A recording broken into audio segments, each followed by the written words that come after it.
ఎన్నికల సమయంలో మరి ముఖ్యమంత్రి గారు యువగళం అధినేత నారా లోకేష్ బాబు గారు ఎన్నికల సమయంలో ఏదైతే మాట చెప్పారో ఆ మాట నిలబెట్టుకుంటున్న ప్రభుత్వం కూటమి ప్రభుత్వం అని కూడా తెలియజేస్తూ నేతన్నలకు నిజంగానే ఒక గుడ్ న్యూస్ అనే విషయం కూడా తెలియజేస్తూ మరి ఎన్నికల సమయంలో మేము చెప్పాం మరి హ్యాండ్లూమ్స్ కి 200 యూనిట్లు, పవర్ లూమ్స్ కి 500 యూనిట్లు ఉచిత కరెంట్ అని చెప్పాం. మరి ఏప్రిల్ 1వ తారీఖు నుంచి మరి దీన్ని అమలు పరుస్తున్నామన్న విషయం కూడా మీకు అందరికీ తెలియజేస్తూ అంతే మరి సుమారుగా హ్యాండ్లూమ్స్ మగ్గాలు 93,000 కుటుంబాలు ఉన్నాయి. అదే విధంగా మరి పవర్ లూమ్స్ కుటుంబాలు మరి యూనిట్లు వచ్చి 10,534 అంటే సుమారుగా మరి 103,000 మందికి ఇది వర్తిస్తుంది. దాంతో పాటు మరి 200 యూనిట్లు హ్యాండ్లూమ్స్ వారికి సుమారుగా ప్రతి యూనిట్ కి 720 రూపాయల దాకా వాళ్ళకు ఆసరాగా, అంటే ఇప్పుడున్న పరిస్థితుల్లో వారికి కరెంటు బిల్లు 720 రూపాయల దాకా 200 యూనిట్ కు సుమారుగా 700 నుంచి 800 రూపాయల వరకు 200 యూనిట్లకు వర్తిస్తుంది. అంతేకాకుండా మరి 500 యూనిట్ వారికి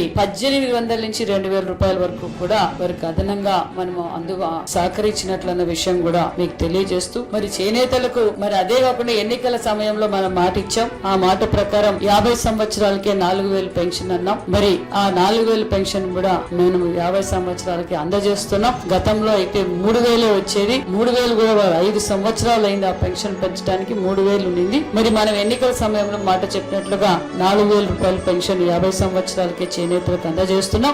సంవత్సరానికి 12,000 రూపాయలు మరి మనం చేనేతలకు ఆశగా ఉన్నట్టే మన దానితో పాటు ఉచిత విద్యుత్ కూడా ఏప్రిల్ 1వ తారీఖు నుంచి అమలు పరుస్తున్నాం అని కూడా తెలియజేస్తూ పెన్షన్లు కూడా సుమారుగా 90,000 మందికి 4,000 పెన్షన్ కూడా చేనేతలకు అందజేస్తున్నాం అన్న విషయం కూడా తెలియజేస్తూ మరి అంతేకాకుండా మరి చేనేత రంగ అభివృద్ధికి కూడా కూటమి ప్రభుత్వం లక్ష్యంగా పనిచేస్తున్నాం. ఆప్కో ద్వారా కూడా చేనేత సహకార సంఘాలకు ఈ మధ్య కాలంలోనే సుమారుగా 7 కోట్ల రూపాయల బకాయిలు కూడా చెల్లింపు చేశాం. థ్రిఫ్ట్ ఫండ్ కూడా 1,67,00,000 థ్రిఫ్ట్ ఫండ్ కూడా అందజేశామనే విషయం కూడా తెలియజేస్తూ దాంతో పాటు NSDC 15% సబ్సిడీ కూడా రాయితీ కూడా అందజేస్తున్నాం అనే విషయం కూడా తెలియజేస్తున్నాం.